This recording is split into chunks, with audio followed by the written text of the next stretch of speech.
अधून एक मोठी धक्कादायक बातमी समोर येत आहे। भोंदूबाबा म्हणून ओळखला जाणारा अशोक खरात आज पुन्हा एकदा न्यायालयात हजर होणार आहे। अशोक खरात यांची पोलीस कोठडी आज संपत असून त्याला पुन्हा कोर्टात सादर केले जाणार आहे। दरम्यान त्यांच्या विरोधात नव्या तक्रारींचा ओघ वाढत चाललेला आहे। अशोक खरातवर लैंगिक शोषण, आर्थिक फसवणूक आणि इतर गंभीर आरोप करण्यात आलेले आहेत। अनेक पीडितांनी पुढे येत तक्रारी दाखल केल्यामुळे या प्रकरणाची व्याप्ती दिवसेंदिवस वाढत आहे।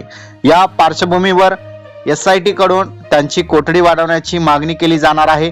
मात्र या प्रकरणात एक मोठा ट्विस्ट समोर आला आहे। सरकारी वकील अजय मिसर यांनी ही केस चालवण्यास या ठिकाणी असमर्थ दर्शवलेले आहे। विशेष म्हणजे SIT ने त्यांना लेखी विनंती करून देखील त्यांनी नकार दिलेला आहे।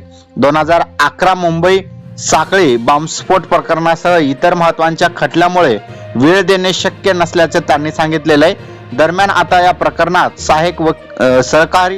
सरकारी वकील शैलेंद्र बागडे यांच्यावर युक्तिवादाची जबाबदारी या ठिकाणी सोपवण्यात आलेली आहे। तर या संपूर्ण घडामोडीबाबत तुम्हाला काय वाटते कमेंटमध्ये नक्की सांगा।